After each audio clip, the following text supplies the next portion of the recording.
What's up, guys? John Boyle, you have a question? Sure. Brian, we saw Chris Carson return last week. Obviously, just what does it mean to this offense to have him back on the field? And then along with that, what kind of challenges did these Giants present as a run defense? Their numbers are pretty good there. Yeah, John, it was terrific to see Chris out there. You could see the look in his eye in pregame. He felt great. He looked great. You know, we got him on the ball early on a couple, little swing routes out of the backfield. But I think you sum up Chris's game with the touchdown run on the little trap play that we ran, where really well blocked all the way across the board, really well blocked. But he was able to finish that run. He's just such a strong finisher. He's got a nose for the end zone. And that ignites a group. It ignites a unit, and it was awesome to have him back. But this is a really good run defense. They're really big inside. They got a lot of size. Linebackers do a nice job of dissecting runs, and Martinez is a really good football player. So another good challenge. Each and every week you face these defenses that have a handful of names, and the Giants have their names, but it's just a really sound, well-coached group that will be very difficult opponent. Corbin? Hey, Brian, kind of building off that, 5 of the last 6 games, the Giants have given up 22 or less points. Their defense is really coming on, and based on what I've seen in the film, it looks like they do a really good job. Patrick Graham has done an excellent job as the coordinator doing this, but it seems like they've really confused quarterbacks before the snap, and they're doing a really good job disguising. What have you seen going into this game? Yeah, I mean, Corbin, you took the words out of my mouth. I mean, they do a terrific job of disguising their coverages. It's that New England family of defense where they want to show you one thing pre-snap. They've got veteran players. Logan Ryan does a terrific job of showing down and then going back, and he'll even be down, he'll show back, and then he'll come back down. So you're seeing it correctly. You're looking at the film and you're seeing what we see. You have to be patient, and you have to know that they're going to do a good job, and what they show you pre-snap might not be what they play, but at the same time, there's things that we can do to counteract that, using some of our tempo, using some different cadences, things like that. But they do a really good job, and you see that they're very well coached, like I said earlier, and the scheme is one that can be challenging. Joe? Brian, you guys had to call timeout before both the fourth downs, and there were a couple other occasions where you were right up against the play clock. What leads to that, and do you feel like there were times where you guys were kind of out of whack and not necessarily on time and getting to your spots or where you wanted? Yeah, I think overall, Joe, the tempo was not up to our standard. It really wasn't. We were just slow for different reasons. Some of it was just the communication. Some of it, I got to get the plays in quicker. Some of it we were substituting, but it was not to our standard. That's honest. We have to be better with that. Some of the fourth down situations, they're important situations. You want to make sure you get it right. The first one on the goal line, I don't like the play call. I mean, looking back at it, I don't like the play call. Playing upfield hard on DK. We have to be better. But I think really you look at the game and you go back to it, and really good defense. We score 23 points. DK has the amazing night that he has. But really that game could have been one of those deals where we're scoring 35, 37 points. DK has one, he lets get away. We get the touchdown run called back. So there were positive things to take from the game. Situationally, we struggled.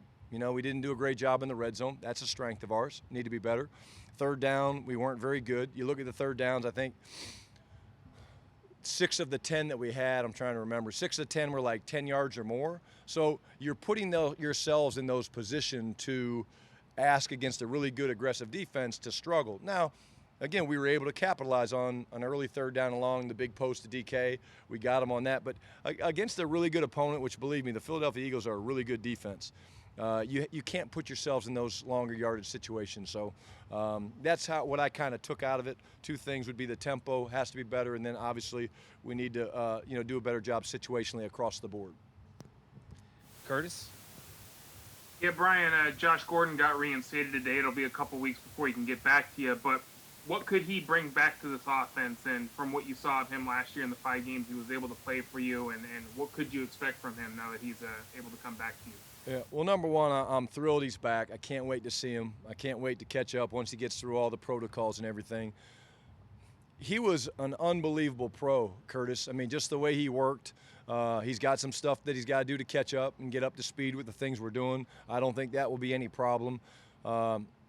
As confident of a catcher as there is in the NFL, his hands and his ability to make plays in traffic separates him. I remember the play against Carolina on the big post route, right, where the ball's laid out there. Russ lays it out there. He goes and gets it, and he really only gets a couple of his fingertips on it, but unbelievable catch going to the ground. But more importantly, I'm just excited to see him. We'll get him up to speed, but he was awesome to have around, and I can't wait to have him back. And he gives Russ another fun toy to play with. Brady? Jay Reed. Hi, Brian. I was going to ask something along similar lines, but you talked about what he did on the football field. What was he like behind the scenes when he was here? Josh? Yeah, Brady, he was awesome. Pre-practice, just a lot of conversations with him, talking about different things and schemes and routes that he's run. And, we were trying to get up to speed and get comfortable with him and what he's done as a player. And so I just love the way he works. You guys are out here for a lot of the pre-practice stuff, and you see DK and Russ work, and you see Greg and Russ. He was just the same way. I mean, hey, let me get this route. Let me get this. Hey, okay, what are you thinking on that? He loved to talk the game of football. That was really cool to see. And, he's played in a lot of different systems, and he's been exposed to a lot. There's always things I think that you can learn from him as not just a player and conceptually, but also fundamentally. Again, you talk about a guy that's outstanding at the line of scrimmage, getting off press. So there's things that we always try to learn and gather information. So very good football intelligence, great work ethic in terms of trying to get up to speed. Michael Sean? Hey, Brian, you don't have any birthday shout-outs for us? I got a couple more weeks, Mike. I appreciate you asking, though. It'd be, I think, the 7th of December. We got one coming in, my father-in-law. So I appreciate you asking, though. Nobody's asking about the peanut butter chocolate cake. You guys ask about that? You guys have any of that in the press box? Couple head nods. Damn, I forgot. Russell said last year that he quizzes guys, on the opposing defense, the coordinators, their tendencies, and all that. Do you do stuff like that too to make sure they're sharp on the mental side? And have you seen that help the guys who are sharp in that way? Yeah, well, that's a cool question, Michael. I mean, what we do, so when you're looking at an opponent, like today we're doing third down, we're doing short yards, goal line, you've got a big summary. But what we try to do is we try to narrow it down really to 3 or 4 bullet points. Because when you leave a meeting, there's a lot of information. You want to make sure those guys can retain those 3 or 4 bullet points. And so those are the things that we kind of quiz them on. So, hey, we call it the big 4. Hey, give me the big 4 of third down. Give me the big 4 of short yards, goal line. And those are things that everybody that's in the meeting should be able to recite and give back to you. They might not know exactly what the quarterback knows in terms of what a front indicator might be, but there's 3 big bullet points that everybody should know, and we constantly do that. We ask those guys those questions. Separate one. Can you imagine a more difficult spot for an OC than what the Denver OC had on Sunday, going out there with your practice squad receiver at quarterback? It definitely sent chills up my spine. I think the whole league felt that way, but that's an incredibly difficult situation. I quite honestly don't even know how it played out, but yeah, that would be a tough spot to be in. Thanks. Bob?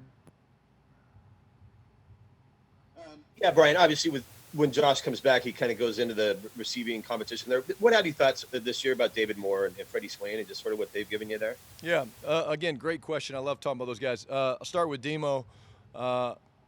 Just big-time explosive playmaker. I mean, you see the ability to make plays with the ball in his hands. You see the touchdown. I mean, Russ put it in a great spot. But, again, the touchdown he had over Maddox was an unbelievable catch. He seems to do that, in almost every game, make a play or two that helps us win the game and have success. So he's been terrific. He's not – we're not surprised by that. I think where he's really grown, Bob, is his understanding of the system. Again, he was kind of a one-position guy. Now we're moving him all over the place. He's playing different spots. I actually like to give Tyler and DK some crap about this because I literally see him from time to time telling those guys what they have. And they don't like that, but that's Demo really growing and coming a long way. Freddie is as tough as they come. There's just a competitive fire and spirit that he brings to this receiving core. And I think he's just got a tremendous ceiling with what he's capable of doing. So I'm really excited about the group we have. Josh obviously comes in, gives us another weapon, another guy to compete. Penny Hart, again, he runs as fast and hard as anybody in pro football. So we feel very fortunate to have the guys that we have. Art. Brian, when Josh Gordon was here last year, he only got 7 balls in 4 games. Is that a function of a lack of practice and familiarity, or is it something else? No, I think, it's a combination of those things, Art. I mean, obviously, we were being smart with what we asked to do. You saw us start to use them a little bit more in, say, the San Francisco game, things like that.